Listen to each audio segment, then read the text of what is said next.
Here's that other wildlife crossing I was talking about, and you can clearly see a little bit better the tires and the original cedar posts that are in there. Not too long after and it kind of goes back a little bit deep in there. For some reason, this Huisacha died a few years ago. I'm still trying to figure that one out, but nevertheless, I'm not sure anything really crosses here. But this was the second wildlife crossing that I installed. The one I just started today will make the third.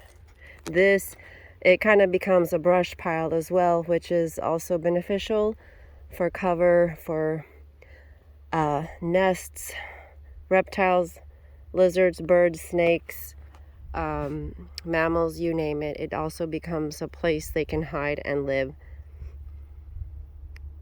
So it's a wildlife crossing / brush pile.